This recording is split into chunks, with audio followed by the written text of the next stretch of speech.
Hi friends, നമ്മളിവിടെ നിന്ന് set ചെയ്യുന്നത് സ്റ്റിയറിംഗ് ക്ലോക്ക് സ്പ്രിങ് ആണ്. അത് പലപ്പോഴും നമ്മൾ എയർ ബാഗൊക്കെ എന്തെങ്കിലും റിമൂവ് ചെയ്യുമ്പോഴോ സ്റ്റിയറിംഗ് റിമൂവ് ചെയ്യുമ്പോഴോ ഒക്കെ ഇതിൻ്റെ പൊസിഷൻ മാറിപ്പോയി കഴിഞ്ഞാൽ ഇത് പൊട്ടിപ്പോകാനുള്ള സാധ്യതയുണ്ട്.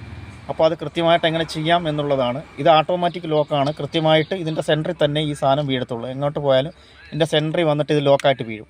പക്ഷേ അതിൻ്റെ പൊസിഷൻ നമുക്ക് ഫുള്ളൊന്ന് തിരിച്ചു പോകാം. ഈ സൈഡിലോട്ട് 1 2 3 സംതിങ് ഇവിടെ വീഴും. തിരിച്ച് നമ്മൾ ലോക്ക് ചെയ്ത് കഴിഞ്ഞാൽ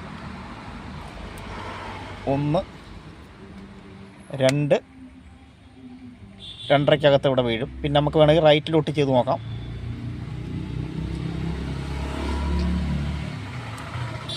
1 2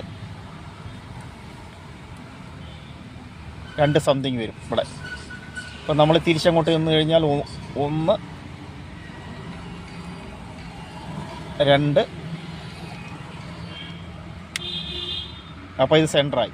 അപ്പോൾ ഈ സെൻറ്ററിലിട്ട് നമുക്ക് സ്റ്റിയറിങ് സെറ്റ് ചെയ്ത് കഴിഞ്ഞാൽ ഇത് ഓട്ടോമാറ്റിക്കായിട്ട് ഇത് കൃത്യമായിട്ട് വീഴും. അതുകൊണ്ട് നമുക്ക് ഈ വണ്ടിയിൽ വലിയ ടെൻഷനില്ല. നമ്മളെങ്ങനെ തിരിച്ചാലും ഇത് കറക്റ്റ് ഇതിൻ്റെ കൃത്യമായിട്ട് ഇതിൻ്റെ 2 സൈഡും കൃത്യമായിട്ടുള്ള അളവിലേ ഈ ലോക്ക് വീഴത്തുള്ളൂ. അപ്പോൾ ഇങ്ങനിട്ട് നമുക്ക് സ്റ്റിയറിങ് i20കളിൽ സെറ്റ് ചെയ്യാൻ പറ്റും.